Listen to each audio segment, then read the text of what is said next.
Classificação indicativa. Livre para todos os públicos.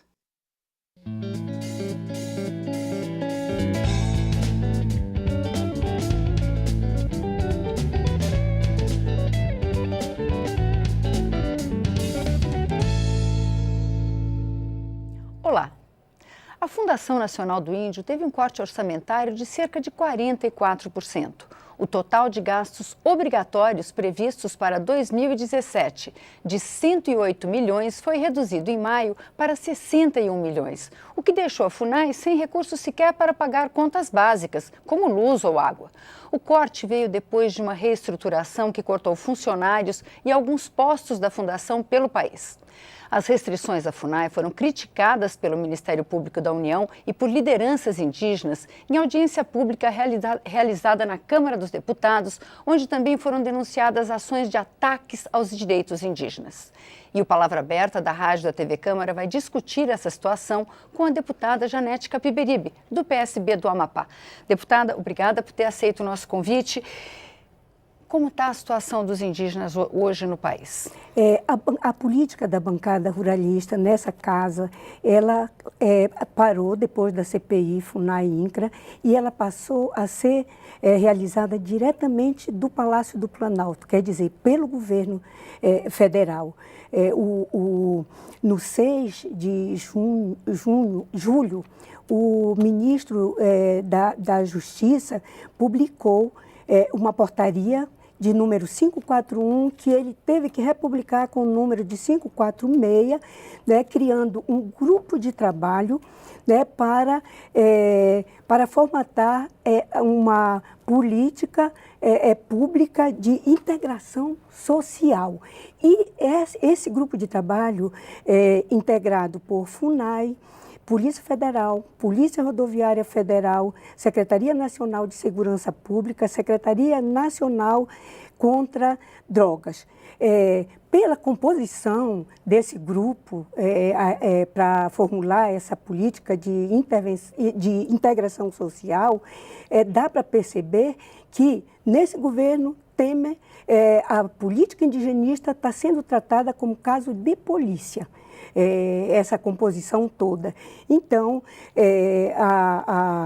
a reação ela está sendo assim como esperada pelas organizações dos povos indígenas, por aquelas organizações que são apoiadoras dos povos indígenas para ver se paralisa esse avanço tão grande e tão veloz que passa por cima dos direitos dos povos indígenas e dos povos quilombolas do nosso país. A gente falou desse enfraquecimento da FUNAI e a gente está vendo que ele coincide com um momento de muita violência nas regiões habitadas por indígenas, com morte de indígenas. A senhora acha que isso tem uma relação? Com certeza tem relação, a diminuição já era pequeno.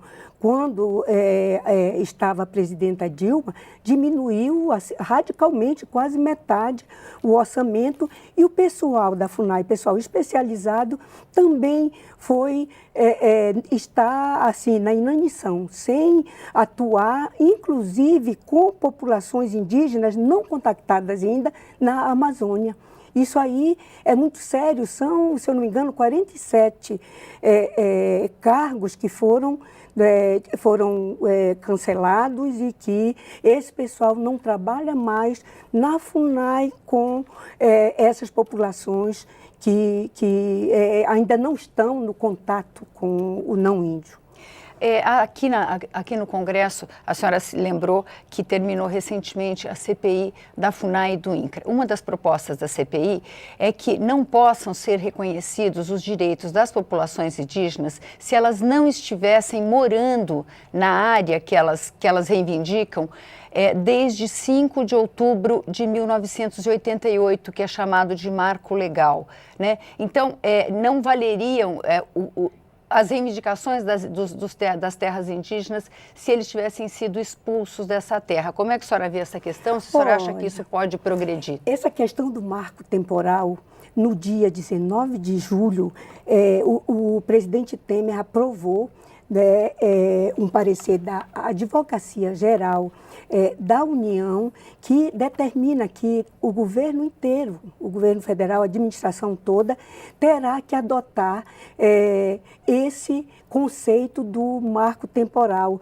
que foi usado lá em 2009, quando da demarcação da terra indígena Raposa Serra do Sol, em Roraima, né, e que ele é contestado como inconstitucional pelos maiores juristas desse país, um deles, o professor Dalmo de Abreu Dallari, que faz parte do Tribunal dos Povos do Mundo, é inconstitucional.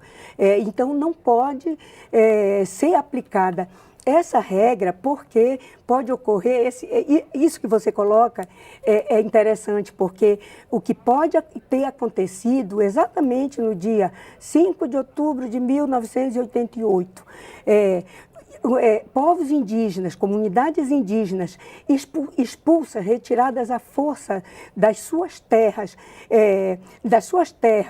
por ruralistas, por jagunços, enfim, como nós estamos vendo que acontece rotineiramente agora nos últimos tempos, elas não poderão reivindicar as suas terras, porque elas não vão ter como comprovar, né, para a FUNAI que essa portaria da AGU, essa decisão da AGU do marco temporal ser aplicado no governo inteiro federal com relação à demarcação das terras indígenas, os indígenas não vão conseguir comprovar que aquela terra é deles. E tem uma questão que é interessante, Vânia. No dia 16 de agosto, o STF vai votar três terras indígenas relacionadas, o marco temporal relacionado com 3 terras indígenas. E é muito importante que seja derrotado no Supremo Tribunal Federal, no dia 16 de agosto, e isso que o STF vai estar apreciando, porque nós temos que fazer com que a população brasileira veja que as populações indígenas estão aí antes de 1988 e antes de 1500. As populações indígenas sempre estiveram nesse país. Agora, deputada, está sendo feita uma articulação com parlamentares da Europa para tentar proteger os direitos indígenas. A senhora pode nos contar rapidamente o que está sendo feito? No ano passado, final do ano passado, veio uma delegação e que ela já tinha informações da violação de direitos constitucionais e humanos dos indígenas no Brasil e, assim, em especial em Mato Grosso do Sul, os índios Guarani e Kaiowá, há outros. Claro, e agora se acelerou mais com outras comunidades indígenas. Então, eles estiveram aqui, fizemos, junto com a Comissão de Direitos Humanos, uma visita no Mato Grosso do Sul e eles ali ouviram as lideranças indígenas, assim, imprensada em cantinhos de plantações imensas de soja, criação de gado e a população ali que tem seus direitos constitucionais garantidos, né, na Constituição de 1988 e não só esses parlamentares, eles sabem que o Brasil é signatário de acordos de convenções internacionais como é a 169, que para qualquer ação dentro a respeito de povos indígenas do Brasil, esses povos têm que ser ouvidos, eles têm que ser ouvidos em primeiro lugar. E eles estão vendo que isso não acontece. E essas mortes todas, expulsão, não faz tempo que 2 índios Gamela do Maranhão foram tratados pelo ministro da Justiça na época, que era o deputado Osmar Serragro, que assumiu lá como não índios. E os jagunços atiraram nesses índios gamelas no Maranhão e eles perderam, em 2 índios, eles perderam as mãos, esses 2 índios. Então, e agora já é o 3º ministro da Justiça, né, do governo Temer, e essa reviravolta toda para passar por cima dos direitos que a população indígena tem. Então, esses parlamentares, eles estão acompanhando e em fóruns internacionais, como é o Parlamento Europeu, são todos os países da Europa, inclusive a semana passada, esteve a deputada Julie Ward, também, que é da Inglaterra,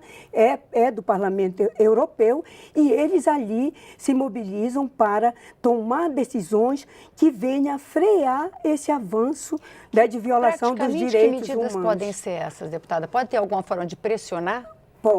Pode, o que se chamava outrora de boicote a produtos, né, que saem dessas terras indígenas e aonde está acontecendo a violação dos direitos humanos desses povos. São as mortes, são, enfim, mutilações que essas populações vivem e não conseguem a demarcação das suas terras. Tem uma questão interessante, se tivesse ainda... Deputada, acho que a gente já pode fazer um próximo programa para tratar desse assunto. Infelizmente, o nosso tempo terminou.